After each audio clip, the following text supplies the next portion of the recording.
বৈষম্য বিরোধী ছাত্র আন্দোলনের মার্চ টু ঢাকা কর্মসূচি আজ দেশ জুড়ে অনির্দিষ্টকালের কারফিউ, কঠোর অবস্থানে আইনশৃঙ্খলা বাহিনী। নির্বাহী আদেশে আজ থেকে 3 দিনের সাধারণ ছুটি, বন্ধ পোশাক কারখানা সহ যান চলাচল, জনশূন্য সড়কগুলো। এবং রোববারের সংঘর্ষে দেশ জুড়ে 14 পুলিশ সহ শতাধিক নিহত, আহত অনেকে, বিভিন্ন জেলায় থমথমে পরিস্থিতি।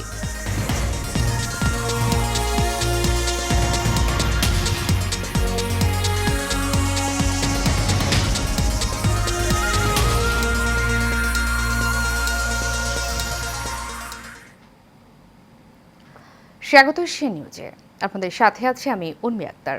এতক্ষণ শুনছিলেন বিআরবি কেবল ইন্ডাস্ট্রিজ লিমিটেড সংবাদ শিরোনাম। এবারে চলে যাব পুরো খবরে।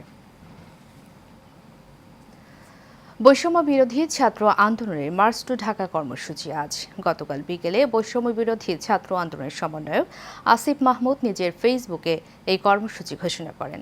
তিনি লেখেন, পরিস্থিতি পর্যালোচনায় একজোট সিদ্ধান্তে মার্চ টু ঢাকা কর্মসূচি 6 আগস্ট থেকে পরিবর্তন করে 5 আগস্ট করা হলো।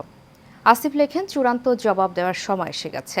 আশেপাশের জেলাগুলো থেকে সর্বোচ্চ উপস্থিতি নিয়ে সবাইকে ঢাকায় আসার আহ্বান জানান তিনি। অপর সমন্বয় আব্দুল্লাহ সালেহীন অয়ন ধর্মীয় সংখ্যালঘুদের রক্ষায় আহ্বান জানিয়েছেন। এক বার্তায় তিনি বলেন, স্থানীয় যারা ঢাকায় আসতে পারবেন না, তারা বিভিন্ন জেলায় আমাদের হিন্দু এবং সংখ্যালঘু ধর্মীয় ভাই বোনদের রক্ষা করার জন্য প্রতিরোধ গড়ে তুলবেন। অন্যদিকে আন্দোলনের অন্যতম সমন্বয়ক হাসনাত আব্দুল্লাহ সামাজিক যোগাযোগ মাধ্যমে এক ভিডিও বার্তায় ও পোস্টে সংবাদ মাধ্যমকে সর্বোচ্চ সহযোগিতার আহ্বান জানান।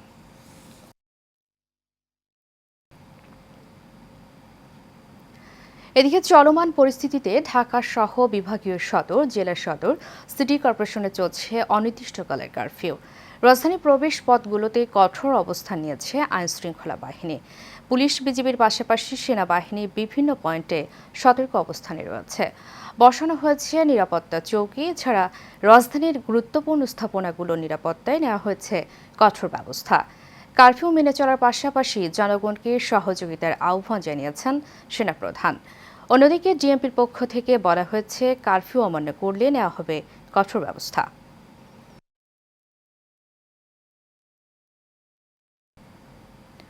দর্শক, কিছুক্ষণ আগে নরসিংদী থেকে সেখানকার সর্বশেষ পরিস্থিতি জানিয়েছেন সহকর্মী হৃদয় এইচ সরকার। ব্যাপক সহিংসতার পর পুরো বাংলাদেশে কারফিউ জারি করা হয়েছে। কারফিউর আজকে নরসিংদীতে প্রথম দিন। সকাল থেকে আইনশৃঙ্খলা রক্ষা বাহিনী সহ সেনাবাহিনীর সদস্যরা নরসিংদীর গুরুত্বপূর্ণ যে সড়ক, মহাসড়ক সহ পয়েন্ট রয়েছে সেই জায়গায় তারা অবস্থান করে সাধারণ যারা পথচারী আছে তাদেরকে জিজ্ঞাসাবাদ করছে এবং চেক করছে। এর পাশাপাশি নরসিংদী যে গুরুত্বপূর্ণ স্থাপনা, ব্যবসা প্রতিষ্ঠান আসলে অনেকটাই বন্ধ রয়েছে। আমি একটু ঘুরিয়ে দেখাতে যাচ্ছি। আসলে কিছু সংখ্যক প্রয়োজনীয় দোকানপাট ছাড়া আসলে সবকিছুই বন্ধ রয়েছে এবং সাধারণ মানুষের চলাচলটাও স্বাভাবিক দিনের থেকে অনেকটাই কম। এবং এর পাশাপাশি আসলে গতকালকে নরসিংদীতে একটি ভয়াবহ ঘটনা ঘটেছে আন্দোলনকে কেন্দ্র করে।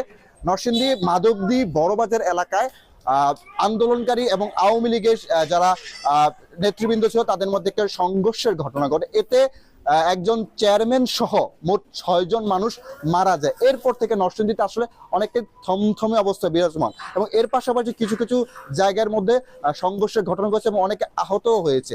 আসলে এই কারফিউর আজকে প্রথম দিনে নরসিংদীর চিত্রপটটা আসলে অনেকটা স্বাভাবিক দিনের থেকে অনেকটাই মানুষের চলাচল কম এবং সবকিছু মিলিয়ে মানুষ আসলে বাসা থেকে ওরকম ভাবে বের হচ্ছে না। নরসিংদী থেকে এতটুকু ছিল আমার কাছে। নির্বাহী আদেশে আজ থেকে 3 দিনের সাধারণ ছুটি চলছে দেশ জুড়ে। বন্ধ রয়েছে সরকারি, বেসরকারি অফিস, আদালত সহ সব প্রতিষ্ঠান। শিল্প কারখানাও আজ থেকে বন্ধ। এছাড়া অভ্যন্তরীণ ও দূরপাল্লার যান চলাচল বন্ধ রয়েছে। আবারও অনির্দিষ্টকালের জন্য বন্ধ করে দেওয়া হয়েছে ট্রেন চলাচল। এদিকে কারফিউ ও সাধারণ ছুটির কারণে প্রায় জনশূন্য রাজধানীর সড়কগুলো।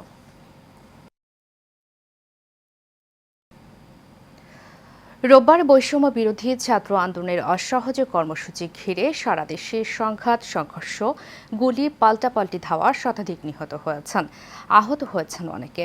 এর মধ্যে বেশ কজনের অবস্থা গুরুতর। দিনভর সংঘর্ষে নিহত হয়েছেন 14 পুলিশ সদস্য। এর মধ্যে সিরাজগঞ্জের এনায়েতপুর থানায় প্রাণ গেছে 13 পুলিশ সদস্যের। এছাড়া ক্ষমতাসীন আওয়ামী লীগের 18 নেতা কর্মী নিহতের খবর পাওয়া গেছে। আর বৈষম্য বিরোধী ছাত্র আন্দোলনের দাবি 86 জনের প্রাণ গেছে এই সহিংসতায়, আহত হয়েছেন সহস্রাধিক। এদিকে গতকালের সহিংসতার ঘটনায় আজও থমথমে পরিস্থিতি বিরাজ করছে। উৎকণ্ঠায় রয়েছেন সাধারণ মানুষ। যারা নাশকতা করছে তারা কেউই ছাত্র নয় বলে, তারা সন্ত্রাসী বলে দাবি করেছেন প্রধানমন্ত্রী শেখ হাসিনা। এই সন্ত্রাসীদের শক্ত হাতে দমন করার জন্য দেশবাসীর প্রতি আহ্বান জানান তিনি। গতকাল গণভবনে নিরাপত্তা সংক্রান্ত জাতীয় কমিটির বৈঠকে এসব কথা বলেন সরকার প্রধান। সকালে কমিটির আহ্বায়ক প্রধানমন্ত্রী শেখ হাসিনার সভাপতিত্বে এই সভা শুরু হয়। সবাই উপস্থিত ছিলেন বিভিন্ন দফতরের মন্ত্রী, প্রতিমন্ত্রী, নিরাপত্তা উপদেষ্টা, সচিব, সেনা, নৌ, বিমান, পুলিশ, বিজিবি, কোস্টগার্ড, ফোর্সেস ইন্টেলিজেন্স ও এনএসআই এর প্রধান সহ এই কমিটির সদস্য 29 জন।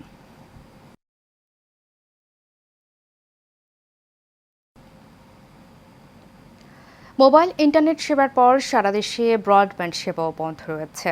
এর আগে গতকাল সরকারের নির্দেশে মেটার প্ল্যাটফর্ম ফেসবুক, মেসেঞ্জার, হোয়াটসঅ্যাপ ও ইনস্টাগ্রাম বন্ধ করে দেয় বিটিআরসি। দুপুর 1টার পর ইন্টারন্যাশনাল ইন্টারনেট গেটওয়ে প্রতিষ্ঠানগুলোকে এই নির্দেশ দেওয়া হয়। সরকার পদত্যাগের এক দফা দাবিতে গতকাল থেকে সর্বাত্মক অসহযোগ আন্দোলনের ডাক দিয়েছে আন্দোলনকারীরা। এই আন্দোলনে রাজধানী ঢাকা সহ দেশের বিভিন্ন জায়গায় সংঘাতের ঘটনা ঘটেছে। এই পরিস্থিতিতে রবিবার 12টার দিকে মোবাইল অপারেটরদের 4G ইন্টারনেট সেবা বন্ধের নির্দেশ দেওয়া হয়। ঘণ্টাখানেক পর আইআইজি প্রতিষ্ঠানগুলোকে মেটার ক্যাশ সার্ভার বন্ধের জন্য মৌখিকভাবে নির্দেশ দেওয়া হয়।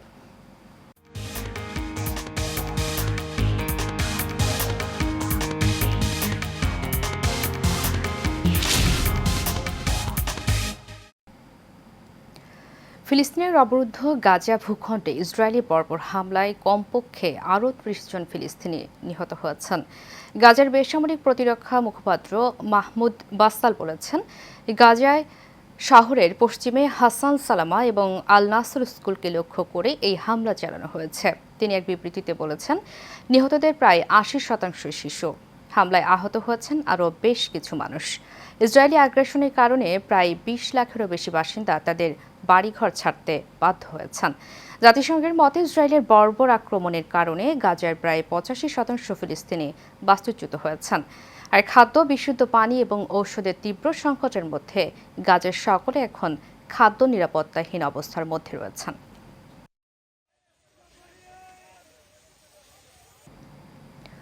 শেষ করব সে নিউজ, তার আগে বিআরবি কেবল ইউনিভার্সিটিজ লিমিটেড সংবাদ শিরোনামগুলো জানিয়ে দেব আরও একবার।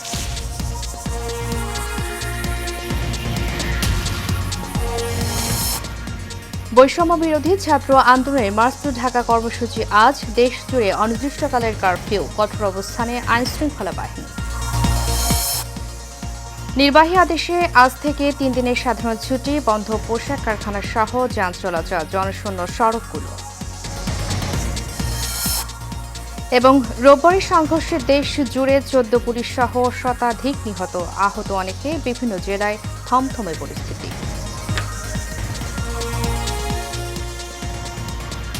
এশিয়া নিউজ এ পর্যন্ত। পরবর্তী সংবাদ দেখার আমন্ত্রণ জানিয়ে শেষ করছি। ধন্যবাদ সবাইকে এত সময় সাথে থাকেন।